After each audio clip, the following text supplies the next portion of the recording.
Good morning, chaps. It's Wednesday and I'm back at the workshop. I've finally made it.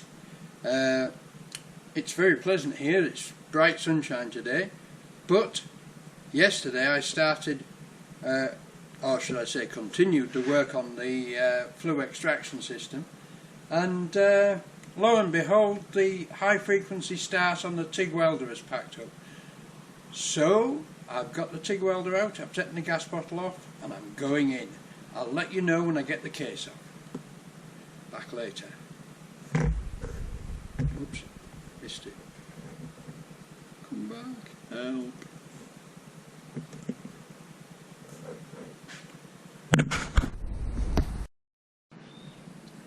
Hello chaps, well, it's Friday afternoon and the continuing saga of the faulty TIG welder. I think I told you yesterday it's the high frequency circuit, the HF start circuit, that's quit completely. Now I can use the welder without it, but also you get a lot of arc instability, the arc is all over the place. So I've got into it, I've put it up on the hydraulic lift because it was just too hard to work on the floor, so I've got it up in the air. And I've found the fault, and it's quite a common component fault. I'm just going to take your handheld and I'll go and show you what's going on. Okay, here's the inside of the machine. As you can see, fairly simple. Cooling fan, contactor, big rectifier bank, transformers. And this is the high frequency circuit here, this is the high frequency transformer. Down there is the high frequency resonance coil, and this is the spark gap, which they have to regulate the frequency. And in there, next to the spark gap, was the faulty component, which is this. Now that is, as you can see, although this is an interlace machine, I was told by all the people on MIG Welding Forum that this machine was made by Miller, and sure enough I've looked up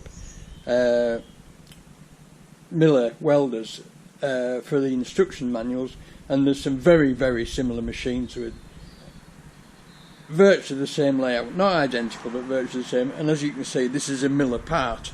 Well, I've managed to track it to a Miller part number, which is now an updated part number. And I've managed to find people who think they've got this part in stock, but they're still checking out for me. What this is it's a 0.002 microfarad capacitor, which is what the resonance circuit virtually electrically bounces against. This sets the frequency for the resonance circuit, but it's a high voltage circuit, and this therefore is a high voltage capacitor, which is why it's encased in this very nice box. But its working voltage is 10,000 volts, and that means that this is a very expensive component. It's about 100 quid plus VAT. So I've got to just bite the bullet and buy one, because looking at this, assuming this here number is the date code, it's been on the machine since '88, so it's not done bad. But that, I'm hoping, should cure it. I can find nothing else wrong with the circuit apart from this, and this component is completely open circuit, there's nothing through it at all.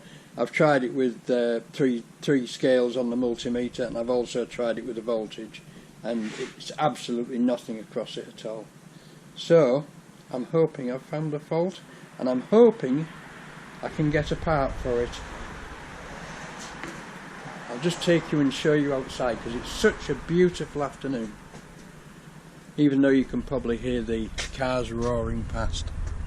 Such a beautiful afternoon in Langton. I can hear a plane somewhere. I can't see him, but I can hear him. There you go.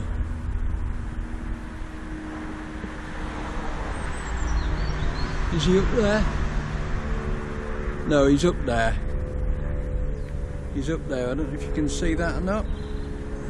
There he is. We do have a local airfield just up the road. And even the moon's out, look. Right. I'll take you back inside. So until I get the part for the welder, I'm a little bit stuck really. I can't do a lot more. But my favourite welding suppliers and repairers, a company called TIG or Technical Arc in Osbaldwick near York, think that they're pretty sure they've got one. He knew the part straight away when I rang him up, and it's only 20 odd miles from here, so I can jump in the car and go get one. But unfortunately they're very busy today and he hasn't had a chance to look, so I'm going to have to wait till Monday probably. If you get any problems with welding sets and you're in this area, well, if you're anywhere in Yorkshire, TIG are one of our hidden gems of manufacturing. They make welders, they manufacture welders, they wind their own transformers, they make welders for all sorts of other companies as well as selling them under their own brand. They also build plasma cutters, all sorts of equipment, and they have a factory near York which also has a full repair department which can do all sorts of repairs, including the difficult repairs on circuit boards for things like inverter welders and inverter TIGs, which are not easy to repair and not easy to find anybody that will repair them. So look up Technical Arc or TIG Arc on the internet, and if you've got a problem, give them a ring. Let me hasten to add, I am not getting anything free for this, it's just that I've had my welders repaired there for some time and they're good lads. So with that, I think I'll finish this here because I've got a couple of little jobs to do. I need to blow the tyres up on the car because I'm going to Sheffield tomorrow, take my daughter around the university at Sheffield. I've got to take some pictures of my welder for Richard, who is not my welder, my lathe, who is rebuilding a similar machine and needs to know the layout of the starter box, so I've got that to do. And I think that's it. So I'll see you all again next week, chaps. Bye for now.